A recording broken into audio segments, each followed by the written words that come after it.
Nous sommes le jeudi 30 juillet, nous fêtons Saint Pierre Chrysologue, un des docteurs de l'Église d'Orient.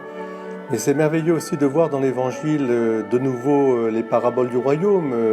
Là, c'est la pêche, la notion de pêche, pêche miraculeuse, pêche aussi où aucun des poissons n'est perdu. Ce sera la pêche le lendemain de Pâques. Et puis là, Jésus, une pêche où on trie les poissons, ceux que l'on va pouvoir manger, ceux qui ne sont pas bons à être mangés. Et il y a quelque chose d'abord de tellement accordé à la vie de ces Galiléens au bord du lac de Génézareth. Pour celles et ceux qui ont eu la chance de fouler cette mer de Galilée, comme on l'appelle, c'est impossible de ne pas voir la barque de Pierre et André, la barque de Jean et Jacques, et tous ces pêcheurs. Et puis Jésus qui est là et qui nous indique en fait finalement la joie de l'annonce du royaume, parce que la notion de pêche, c'est aussi une notion qui relie à la mission.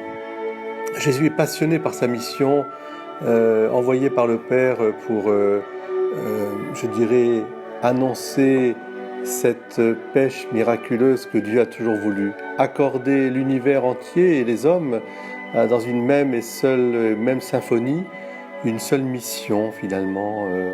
C'est quelque chose de très doux et très beau.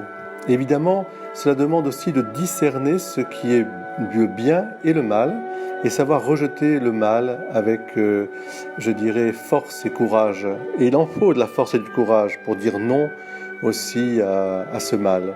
Il y a le mal qui est évident, on pourrait dire des poissons épineux ou vénéneux, et puis aussi un mal qui peut être aussi plus sournois parce qu'il se déguise parfois en poissons qu'on semblerait bons, mais il nous entraîne vers les bas-fonds. C'est un peu le chant des sirènes aussi. Enfin, toujours est-il que le Seigneur aime, je dirais, s'appuyer vraiment sur la vie quotidienne pour nous encourager dans notre vie quotidienne. Nous ne sommes pas des pêcheurs au sens strict du terme, et il y en a peut-être qui m'écoutent, qui l'ont été ou qui le sont. Et je les salue aussi, tous ces pêcheurs, soit de rivière, soit de mer. Mais en tout cas, c'est une leçon de la vie quotidienne pour nous dire que ce que nous faisons pour discerner ce qui est bon pour nous, nous devons le faire aussi pour discerner ce qui est bon dans notre cœur, dans notre âme, pour la faire grandir dans la droiture, dans la justice et dans la paix.